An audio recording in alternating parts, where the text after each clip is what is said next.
Hi Capricorn, Sun, Moon, and Ascendant. This is Dane, and I'm going to be doing your December 2022 Winter Solstice reading for you. Now, if you're in the Southern Hemisphere, this will be your Summer Solstice reading. Now, I ask if this reading resonates with you. Don't forget to like, comment, and subscribe.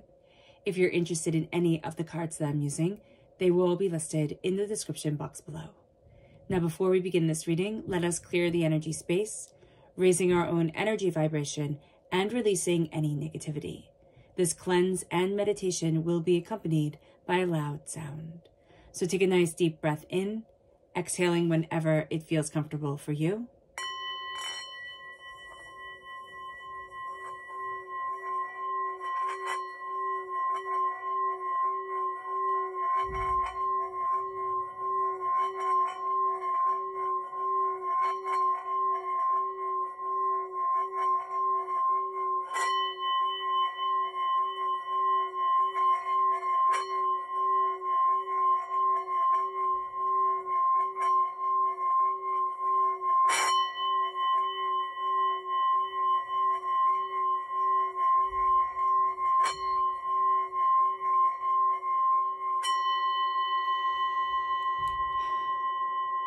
Releasing all negativity from the body like storm clouds. Letting yourself feel calm, centered, and at peace as we enter into this safe and loving space.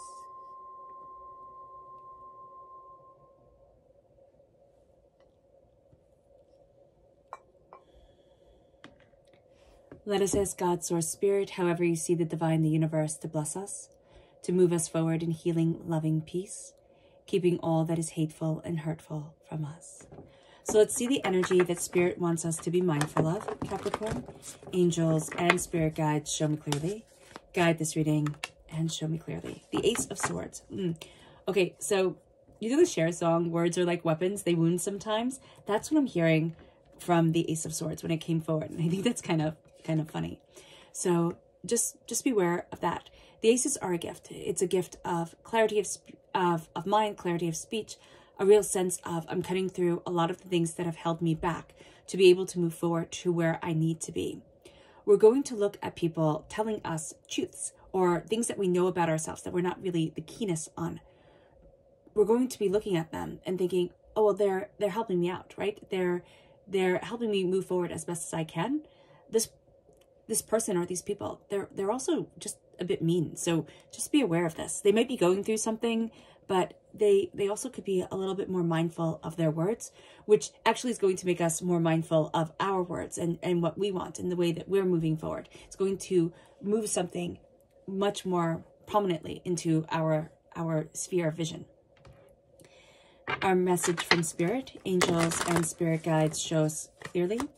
Guide this reading and show me clearly, angels and Spirit guides. This is radiant. You are radiant, Capricorn.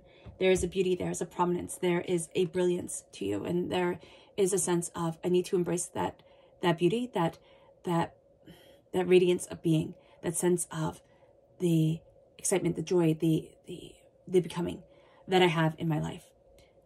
Because we get one life, you know, even if we believe in reincarnation, we get one here and now, and let it be radiant. Let it be beautiful. Let it be, you know, what we desire, what we dream of, instead of it always being the next thing, the next thing. Let's see what the tarot has to say. Angels and Spirit guides, show me clearly. Guide this reading and show me clearly. Angels and Spirit guides. Angels and Spirit guides. Interesting. So what I love here is that you have this beautiful coupling of the Hierophant and the High Priestess. So why I say coupling of the Hierophant and the High Priestess is because in early decks of the tarot, the Hierophant was, the High Priestess was the female Pope. So whether you believe in Pope Joan or not, it is irrelevant. What it is here is it's the coming together of the sacred feminine and the sacred masculine. And we're going to see that in ourselves. The winter solstice is the longest night of the year. There's a moment where the sun stands still. We stand still in the power of this day.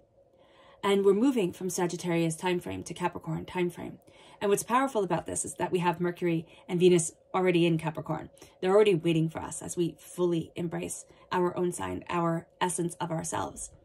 And we're going to be meeting any roadblocks head on, like no stop, no click, go, you know, just absolutely go for where you need to be, where you want to be, what you desire. We become very focused on career, success, ambition, tradition, and life purpose. Now, we're always focused on that because we're Capricorn, and this is what encapsulates us. What we're going to be seeing is that we're moving from a time ruled by Jupiter. Jupiter adds magnanimousness, a bit of greatness, a bit of grandeur to things.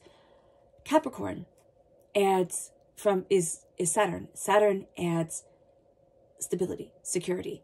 It can make us a little bit too much of a workaholic, or a little bit too focused on work and what needs to be done. So being aware of that is going to be very important. But there's going to be a sense during this time of, I'm coming home. And we feel that with the Hierophant. It's like, I realize I hold the keys. I realize that I have a heck of a lot more answers than I ever thought. I'm stepping forward in the power that is me. With the High Priestess, the veil is being lifted from our eyes. We're seeing things, maybe not the way that we want to see things or in a fairy tale presentation, but we're seeing things as they are. We're also connecting with nature.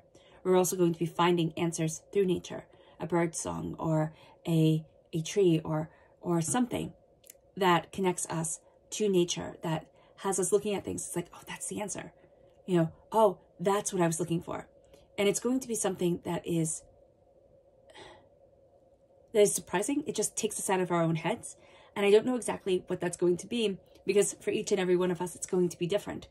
But it also leads us to the Seven of Pentacles. I mean, not the Seven, the Six of Pentacles, where all of a sudden there's a balance to things and there's a balance to us. There's a sense of there needs to be a give and a take. A harmony is coming forward. The winter solstice is a time of reflection. It's a time of rest. It also causes us to look at our shadowed self. The part of us that we think, oh, that's not polite. You know, that shouldn't be. I should be more compassionate, more loving. And we seem to be moving towards the sense of I should be loving and nurturing towards everyone, everything, all the time, every moment, every day. And if I were younger, I would have been like, oh my gosh, that's like the perfect answer. But it isn't, because it's also exhausting. It's also exhausting to be loving and caring and nurturing all the time. And if you have lived trying to be those things to everyone and everything, you will find that it drains you, and it drains you quite intensely. Because if you're always pouring out of your cup and nobody's really filling it in, then how do you keep on pouring? There needs to be a fierceness to us. There needs to be a sense of, you know, kind of, I've seen the Kraken. I've looked over the edge into the abyss. I see my strength and my anger and my horror, what I will never show to the world, but also the fierceness that is me. And I'm bringing that forward. We see that in animals. You know, when you have a large dog walk by, or you have a large dog and they're at the top of the steps, so you turn on the light and they just startle you because their eyes shine and you're like, whoa. In that moment, your body is instinctually recognizing their power, their greatness, right? That greatness of power. And we have to instinctually recognize that greatness of power within us. And so if we start to recognize it, when we walk into the room, it's not that, oh, we're a brute and a bully. It's that there's a certain awareness to us that like martial arts experts have, that people who know their body, who know their skill, who know themselves have. We're starting to create it. If we move towards the realm of martial arts or meditation or yoga or qigong, you know, that's one thing. But stepping into our power is going to be quite intense. It can be quite emotional. But I also see that as the balance of ourselves moving us forward. With the Seven of Swords, with the Seven of Wands. The Seven of Wands is, I'm ready for a battle. I'm ready for a battle. I've been ready for a battle my whole entire life. And I'm going to take everything on. Now, we can have 6 battles that we face during this time. That 7th wand is us, you know, defending ourselves, moving us forward. But there's also a sense here that I will fight when it is needed. But I need to very much be aware of how I'm giving my energy away and how I'm letting myself escape my purpose, my desire, and where I want to be, by being pulled into argument after argument after argument about things that might very well not be memorable at all. You know, 5 years down the road, even 5 days down the road, we might not even remember it. So just being aware of that here, being very aware of our own tempers or of that chaos that is around us. Our subconscious energy to be our subconscious tarot energy is the Lovers. It's Gemini energy. It's duality of purpose. We can see ourselves split between two things, but it's also a sense of, I'm embracing what I love. I'm embracing what I need. I'm embracing who I am. I'm finding the way that I move forward.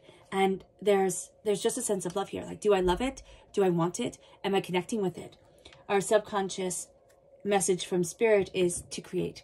And it's going to be so important to be creative, to let ourselves have time, even though we are so business-oriented, you know, career-oriented, success-oriented. There's success in our creation, even if it just raises our energy vibration. Our subconscious energy to be mindful of is the Ace of Wands. It's very interesting that we have the aces to be mindful of. This is fire and passion and distinction, what we're shining a light on. Be aware of what you're shining a light on, what's taking up your time and attention. Is it going to be what's really important to you, or what somebody else thinks should be important to you? Is it moving you forward in the way that you want to move forward? Or is it just robbing your time? There is a sense of something is being brought to your attention. It can be presented in a way that isn't really beneficial for you, isn't going to move you forward or embrace you. So just be aware of that.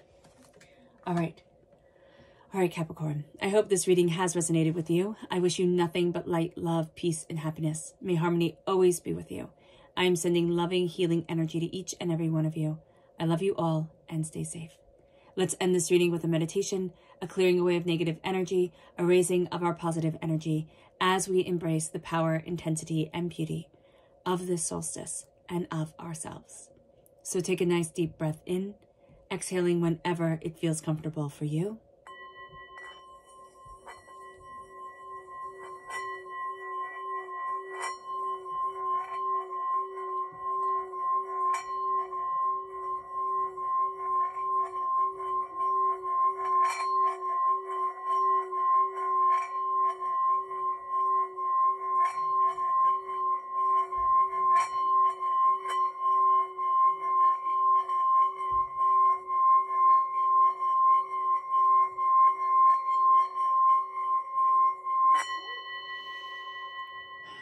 May you move forward in peace and in harmony, Capricorn.